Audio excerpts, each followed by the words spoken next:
साधना जी आज सुबह से थोड़ी सी परेशान और घबराई हुई थी। घर में सब कुछ सामान्य था, लेकिन उनका मन एक अजीब सी उलझन में फंसा हुआ था। उन्होंने अपने पति रमेश जी को आवाज़ दी, सुनिए जी, कल छोटी बहू करुणा के मम्मी पापा आ रहे हैं। मुझे समझ नहीं आ रहा कि नाश्ते में और खाने में क्या बनाऊं। वो लोग इतने बड़े बिल्डर है, पता नहीं हमारा सादा खाना उन्हें पसंद आएगा भी या नहीं। रमेश जी ने अखबार से नज़रें हटाए बिना ही जवाब दिया, अरे साधना, इतना सोच क्यों नहीं हो?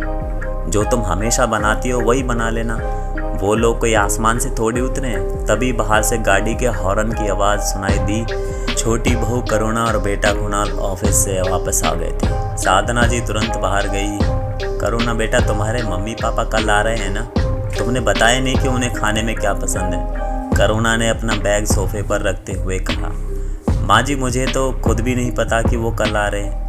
आज दोपहर को ही उनका फ़ोन आया था, और परेशानी की बात तो यह है कि मुझे और कुणाल को भी आज की रात एक ज़रूरी कॉन्फ्रेंस के लिए हैदराबाद जाना पड़ रहा है। हमारा तो टिकट बुक हो गया है। साधना जी का चेहरा उतर गया। क्या तुम लोग आज ही जा रहे हो और तुम्हारे मम्मी पापा कल आ रहे हैं? हे भगवान, अब मैं उन बड़े लोगों को अकेले कैसे संभालूंगी? बड़ी बहू राधिका जो रसोई से पानी लेकर आ रही थी, उसने सास की परेशानी भाप ली। माँ जी, आप चिंता क्यों करती हो? मैं हूँ ना, मैं सब संभाल लूँगी। करुणा ने राधिका के हाथ से पानी का गिलास लेते हुए कहा, थैंक यू दीदी, आप ही मुझे इस मुश्किल से निकाल सकती हो। मैं तो पैकिंग में भी उलझ जाऊँगी। साधना जी की दोनों बहुओं में गजब का तालमेल था।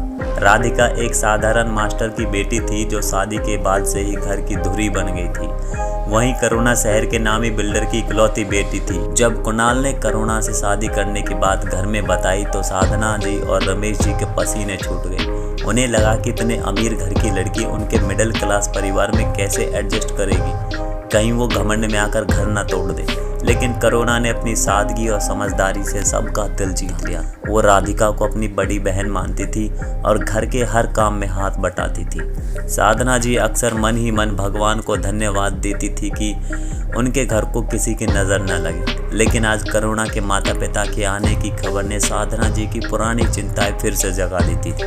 वे अमीर समधियों के सामने किसी भी तरह की कमी नहीं छोड़ना चाहती थी। रात को कुणाल और करुणा हैदराबाद के लिए निकल गए।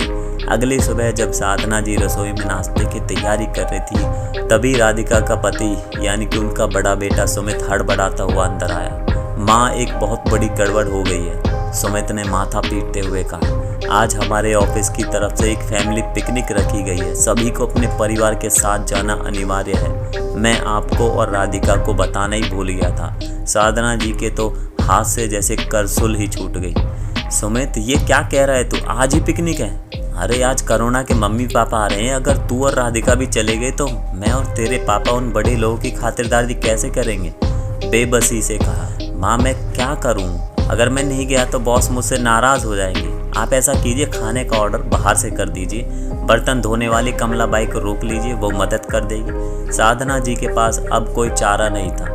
सुमित, राधिका और उनका छोटा बेटा आरव सुबह 9 बजे ही घर से निकल गए। घर में सिर्फ साधना जी और रमेश जी ही बचे थे। रमेश जी अपनी पत्नी की हालत देखकर मुस्कुरा रहे थे। तुम बेकार में ही परेशान हो रही हो साधना, सब ठीक हो जाएगा। तभी रमेश जी का फ़ोन बजा। उन्होंने फ़ोन उठाया और बात करने लगे। फ़ोन रखने के बाद उन्होंने एक और बम फोड़ दिया।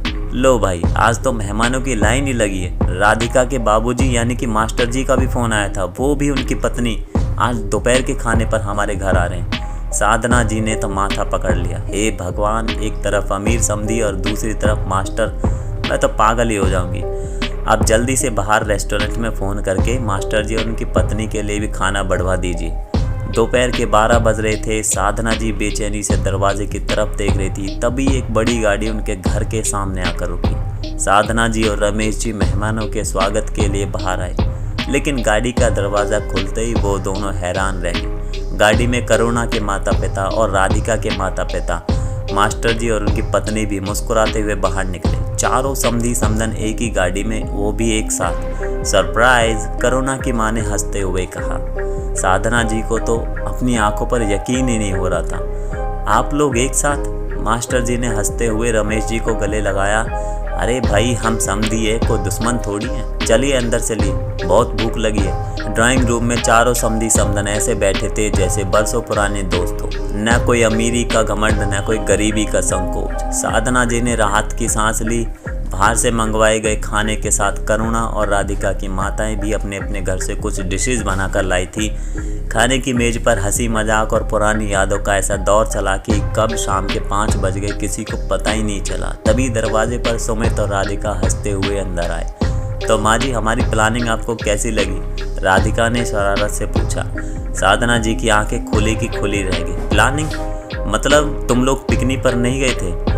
करुणा की माँ ने बात को संभालते हुए कहा। साधना जी, मुझे माफ़ कीजिएगा। दरअसल जब करुणा ने मुझे बताया कि आप हमारे आने की खबर सुनकर बहुत ज़्यादा टेंशन और तनाव में आ जाती है, तो और आपको लगता है कि हम अमीर लोग बहुत अलग हैं, तो मुझे लगा कि इस गलतफहमी को दूर करना बहुत ज़रूरी है। मैंने ही राधिका से उसके माता पिता का नंबर लिया था। आज सुबह हम लोग पहले मास्टर जी के घर गए, वहाँ नाश्ता किया, फिर सब साथ मिलकर यहाँ आए।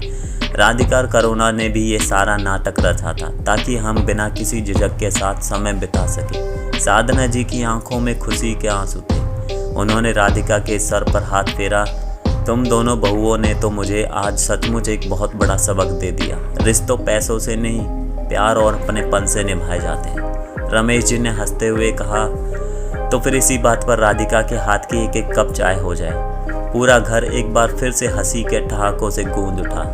साधना जी ने मन ही मन भगवान से प्रार्थना की, मेरे परिवार की इस मिठास और खूबसूरत रिश्तों को कभी किसी की नज़र ना लगे। दोस्तों, आपको क्या लगता है कि क्या आज के समय में अमीरी और गरीबी रिश्तों के बीच दीवार बन सकती है, या फिर प्यार और समझदारी से हर दीवार को गिराया जा सकता है? अपनी राय कमेंट करके ज़रूर बताएं।